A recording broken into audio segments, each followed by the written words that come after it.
Hello বন্ধুরা, আমি আবার চলে আসলাম আর একটা নিউ ভিডিওর সাথে। তো তার আগে আপনাদেরকে সবাইকে শুভ দুপুর জানিয়েছি। তো আজকে দেখাবো রেসিপিটা রুই মাছের ঝোল, পাতলা ঝোল। তো রুই মাছ এখানে লবণ হলুদ দিয়ে মেখে রেখেছি, আর এখানে সবজিটা কেটে রেখেছি। এখানে বেগুন আছে, ডাঁটা আছে আর আলু আছে। এটা দিয়ে পাতলা ঝোল করব। আর এখানে মশলা রেডি আছে। মশলাটাতে আছে জিরে গুঁড়ো, ধনে গুঁড়ো, কাঁচা লঙ্কা আর একটু পেঁয়াজ, এটা পেস্ট করে রেখেছি। আর এখানে টমেটো আলাদা করে পেস্ট করে রেখেছি। তো চলেন দেখিয়ে দিই রেসিপিটা।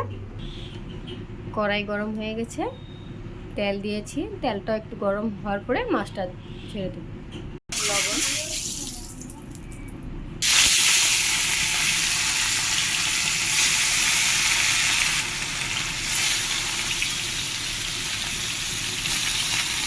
মাছটা ভাজা হয়ে গেছে। লাল লাল করে মাছটা ভেজে নিয়েছি, বেশি কড়া করে ভাজি নেই।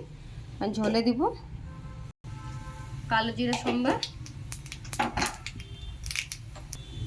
পেঁয়াজ কুচি,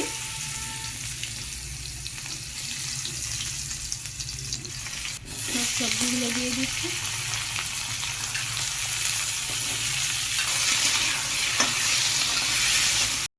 একটু ঢেকে দিব। এখন তরকারিটা একটু ভালো মতো ভাজা ভাজা করে নেব। তরকারিটা খুব ভালো মতো ভেজে নিয়েছি। এখন এখানে মশলা পেস্টটা দিয়ে দেব।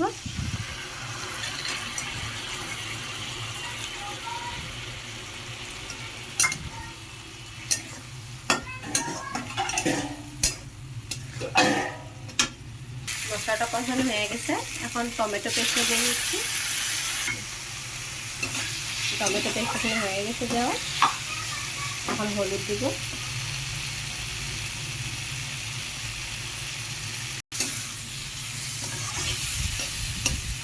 কয়েকটা গোটা লঙ্কা, ঝোলটা দিয়ে দিচ্ছি। ঝোলটা দিয়ে দিচ্ছি। এখন লবণটা দিয়ে দিব। এখন ঝোলটা ভালো মতো ফোটানোর পর মাছটা দিয়ে দিব।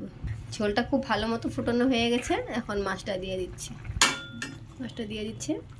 আবার একটু মাছের সাথে ঝোলটা ভালো মতো ফোটানো হবে, তারপরে এটা নেমে ফেলবো।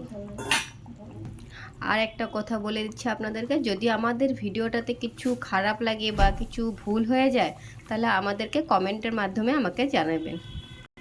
ধন্যবাদ।